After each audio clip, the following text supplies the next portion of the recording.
Are you guys brand new to EQ and don't understand it? Check out this video today to find out and understand how to use EQ. Okay guys, so basically what I am going to be doing in this video is showing you guys the basics of EQ and explaining to you guys actually how to use it to make your mixes sound awesome. So let's jump into it. Okay guys, so here we are in Logic Pro X. And down here we have an audio track set up. So what we're going to do is we're going to pull up an EQ. Now the EQ we're going to use is the stock one that comes in Logic Pro X. So literally what I'm going to do is just show you guys how an EQ works and show you the details in it and how to usually basically use it. So what we're going to start with is, you see this line that goes across the EQ here? This is called your zero line. Now, your zero line separates the boosts in the EQ and it separates the cuts in the EQ. So up here above the zero line is where you're going to be boosting your frequencies. Then below the zero line is where you're going to cut your frequencies. So that zero line separates the boosts and the cuts. So that's what number one thing you need to know. Okay, so now I'm going to show you guys how to actually boost a frequency and cut a frequency right by the zero line, okay? So like I said, across here is your zero line. So let's say you guys wanted to boost a frequency that just sounds great, it sounds good in your mix, and you want to actually pull it up so that you can hear that instrument or that frequency a lot better.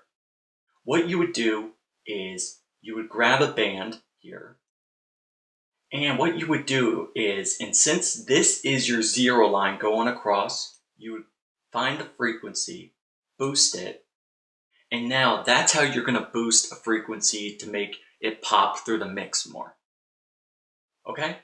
But the thing is, if you want to cut the frequency, you would just bring this down below the zero line. Because the thing is, once you bring your frequencies below the zero line, this zero line is going to block all of the other bad frequencies from coming through. Because literally, this zero line is literally like a blockage. It's literally a blockage, stopping all of the other bad frequencies from coming through. So if you find a bad frequency up here that sounds bad, and then you bring it down here, it's literally, the zero line is literally acting as a shield to stop that bad frequency from coming through. So literally, by bringing it down below the zero line, it's acting as a shield and stopping that frequency that sounds bad from coming through. Okay? Okay guys, so now what we're going to do is go down to the bottom here in these numbers. So as you can see, as I'm dragging my mouse over these numbers, it's popping up different bands across the frequency EQ, right? So right here we have an orange band. Now this is in the low end, and right now it shows that this frequency, this band here, is at 75 Hertz. So that's a low frequency. Okay guys, so what we're going to talk about is the bands now and how to actually choose them. So right down here, we start with a high pass filter. Now the high pass filter is going to roll off the low end so you can get rid of that boominess, that clutterness down there.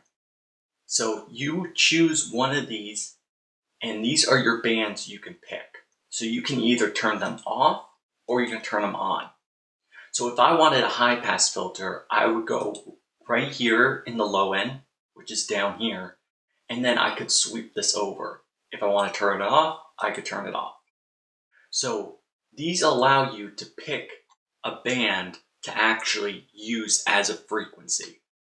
So if you want to control the mid-range a little bit more and you want to cut some stuff out, frequencies, you go into the mid-range area and pick a band, and then you could just boost it like I said, or you could cut it. So that is how you're going to pick your bands and boost your frequencies or cut your frequencies. Okay? Alright guys, quick announcement before we end the video today. I just moved into a brand new home studio. So if you guys want to see this brand new home studio I have, make sure you give this video a big thumbs up and leave a comment down below letting me know that you guys want to see it. Okay? And I would be happy to make a video for you guys.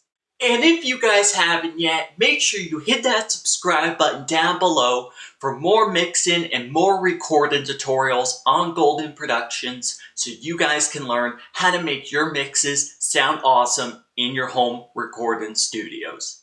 Alright guys, thank you so much for watching and all the support. Thank you for everything, and I hope you enjoyed this video today. And if you did, make sure you give this video a big thumbs up. Let's see if we can get this video to 100 likes, guys. So I hope you learned a lot about how to understand EQ a lot better and use it properly in your mix. And make sure you hit that subscribe button down below for more video content on mixing and recording on Golden Productions. And I will see you guys in the next video. Keep making great music.